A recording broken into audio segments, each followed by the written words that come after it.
और आगे बढ़ते हैं, बड़ी खबर। तंजानिया का कार्गो जहाज एमटी असाना कथित तौर पर हाईजैक कर लिया गया है। यूके एमटीओ ने जहाजों के लिए सुरक्षा चेतावनी जारी की है और समुद्री मार्ग पर खतरा एक बार फिर बढ़ गया है। हालात पर कड़ी निगरानी है, घटना की जांच जारी है। चालक दल की स्थिति स्पष्ट नहीं है। तो हिंद महासागर क्षेत्र से समुद्री सुरक्षा को लेकर एक बहुत बड़ी खबर। दरअसल तंजानिया के झंडे वाला कार्गो जहाज एमटी असाना कथित तौर पर हाईजैक कर लिया गया है और घटना के बाद ब्रिटेन की यूके मैरीटाइम ट्रेड ऑपरेशंस ने समुद्री जहाजों के लिए सुरक्षा चेतावनी जारी करते हुए क्षेत्र से गुजरने वाले सभी पोतों को अतिरिक्त सतर्कता बरतने की सलाह दी है। फिलहाल जहाज, उसके चालक दल और हाईजैक की परिस्थितियों को लेकर आधिकारिक जानकारी का इंतजार है। इधर संबंधित एजेंसियां पूरे घटनाक्रम पर नजर बनाए हुए हैं और जांच इस पूरे मामले की हो रही है। तो अलर्ट जारी कर दिया गया है। समुद्री सुरक्षा को लेकर एक बार फिर से खतरा शुरू हो गया है। तंजानिया का कार्गो जहाज हाईजैक करने को लेकर जानकारी मिल रही है। हालांकि इसके बाद यूके एमटीओ ने जहाजों के सुरक्षा को लेकर कड़ी चेतावनी जारी कर दी है। लेकिन समंदर में जिस तरीके से एक के बाद एक खतरे को लेकर ये घंटी बजती हुई दिखाई दे रही है, इसने कई देशों की चिंता जरूर बढ़ा दी है। इससे पहले भी समुद्र में कई जहाजों पर हमले हुए हैं। हालांकि अमेरिका और ईरान के बीच संघर्ष को लेकर ये हमले हुए, लेकिन जब जहाज के हाईजैक को लेकर ये जानकारी मिलती है तो वाकई में ये जरूर स्थिति बता रही है कि समुद्र भी अब सुरक्षा के लिहाज से सही नहीं रहा है। समुद्री मार्ग पर खतरा अब एक बार फिर बढ़ता हुआ नजर आ रहा है। हालांकि हालात पर निगरानी की बात कही जा रही है। इस घटना की जांच जारी है।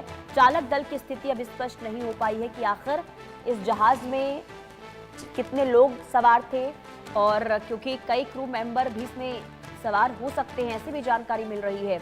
हालांकि हाईजैक किसके द्वारा इस जहाज को किया गया है, क्यों किया गया है, इन तमाम पहलुओं को लेकर, क्योंकि अगर देखिए किसी भी तरीके से अमेरिका और ईरान को लेकर कोई भी जानकारी सामने आती है इस जहाज को हाईजैक को लेकर, तो समझिए कि आगे स्थिति बहुत ज़्यादा गंभीर होते हुए नजर आएंगे।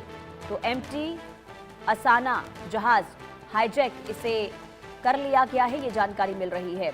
यूके एमटीओ ने जहाज़ों के सुरक्षा को लेकर अब सख्त कदम यहां पर उठाता हुआ और साथ ही साथ अलर्ट जारी किया गया है। जहाज़ों को लेकर चेतावनी जारी कर दी गई है और साथ ही साथ क्योंकि स्थिति पहले से देखिए स्ट्रेट ऑफ हॉर्मुज में खराब है और कई जहाज़ों पर हमले वहां पर हुए हैं, लेकिन अगर ये खबर, क्योंकि अब देखना यही होगा कि जो ये हाईजैक हुआ है जहाज, ये किस इलाके से हुआ है, कहां पर हुआ है, इसे लेकर जानकारी ले लेते हैं। संवाददाता ब्रायन थॉमस तमाम जानकारी के साथ जुड़ चुके हैं। ब्रायन, क्या जानकारी मिल रही है? जिस जहाज को हाईजैक किया गया है, कब किया गया, किसने किया, क्या डिटेल्स? और जो कार्गो शिप है एमटी असाना के अलेजिड हाईजैक होने की खबर से maritime security agencies high alert पर आ गई है। ये इंसिडेंट के बाद यूके जो मैरीटाइम ट्रेड ऑपरेशंस है, जो यूके एमटीओ है, उन्होंने रेड सी, ये क्योंकि ये रेड सी के पास हुआ था, ये रेड सी और गल्फ ऑफ एडन रूट पर चलने वाले सारी जो कमर्शियल शिप्स है उनके लिए फ्रेश सिक्योरिटी एडवाइजरीज जारी की है।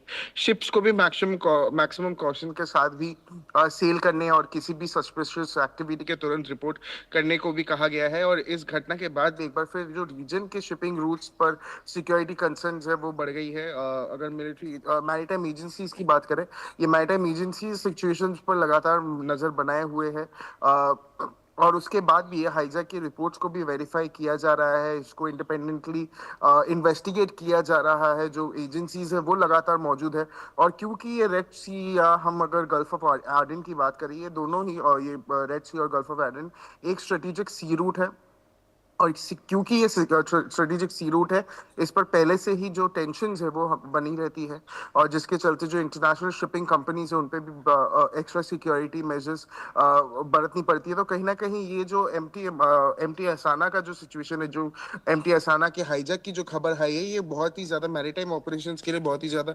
चिंताजनक है। और इसके बाद जो एडवाइजरीज है वो भी और शिपिंग कंपनीज और जो कार्गो शिपिंग कंपनीज को दिया गया है। उसके अलावा भी ये भी कहा जा रहा है कि जो इन्वेस्टिगेशन है कि प्रोबेबल कॉज क्या है, किस लिए हुआ है, कितने लोग अभी मौजूद हैं अंदर, उसकी भी इंडिपेंडेंटली वेरीफाई की जा रही है। लेकिन ये हाईजैकिंग किस तरीके की हो सकती है? ब्रायन, क्योंकि देखिए संघर्ष हम लगातार देख रहे हैं और अब जो हालात बहुत ज्यादा गंभीर हो गए अमेरिका ईरान के बीच में। हालांकि अभी किसी भी तरीके से किसी निष्कर्ष पे पहुंचना बहुत जल्दबाजी होगी, लेकिन क्या इसके पीछे किसी भी तरीके से आतंकी गतिविधियां भी समझ आ रही है? देखिए, अगर मैं सिचुएशन की बात करूं कि तंजानिया फ्लैग्ड ऑयल और केमिकल टैंकर एमटी असाना को गल्फ ऑफ एडन में यमन के एआई मुकालिया कोस्ट से लगभग 65 नॉटिकल माइल्स दूर सस्पेक्टेड सोमाली पायरेट्स ने हाईजैक किया है। ये रिपोर्ट्स के मुताबिक सामने आ रहा है। रिपोर्ट्स के मुताबिक ये भी कहा जा रहा है कि 7 हेविली आर्म्ड अटैकर्स एक छोटी बोट से टैंकर पर चढ़े और शिप का कंट्रोल अपने हाथ में ले लिया। हाईजैक से पहले टैंकर ने डिस्ट्रेस कॉल भेजा था, लेकिन उस पर कोई आर्म सिक्योरिटी टीम मौजूद नहीं थी। शिप भी, अगर सिचुएशन की बात करें, शिप रिपोर्टेडली कराची पाकिस्तान से सोमालिया के बोसासो एयरपोर्ट जा रहा था। मैरीटाइम ट्रैकिंग डेटा के मुताबिक हाईजैक के बाद टैंकर की मूवमेंट सोमालिया की तरफ देखी गई, जिसकी वजह से सिक्योरिटी एजेंसीज का मानना है कि यह अटैक हाउदी रेबल्स नहीं बल्कि सोमाली पायरेट्स ने किया है। हाईजैक के तुरंत बाद यूके मैरीटाइम ऑपरेशंस ने गल्फ ऑफ ईडन और रेड सी से गुजरने वाले सभी कमर्शियल शिप्स के लिए फ्रेश सिक्योरिटी वार्निंग जारी की है। शिप्स को मैक्सिमम कॉशन के साथ ट्रांजिट करने और किसी भी सस्पिशियस एक्टिविटीज की तुरंत रिपोर्ट करने को भी कहा गया है। इसके अलावा मैरीटाइम सिक्योरिटी फर्म जैसे आम्ब्रे हो गया या वैंगार्ड हो गया, उन्होंने भी इसे सस्पेक्टेड पायरेसी अटैक बताया है। यमन की अथॉरिटीज, यूरोपियन यूनियन की एस्पिडस नेवल मिशन और रीजनल मैरीटाइम एजेंसीज रेस्क्यू और मॉनिटरिंग ऑपरेशंस चला रही है। रिपोर्ट्स के मुताबिक एक साउथ कोरियन वॉरशिप भी एरिया में डिप्लॉय किया गया है।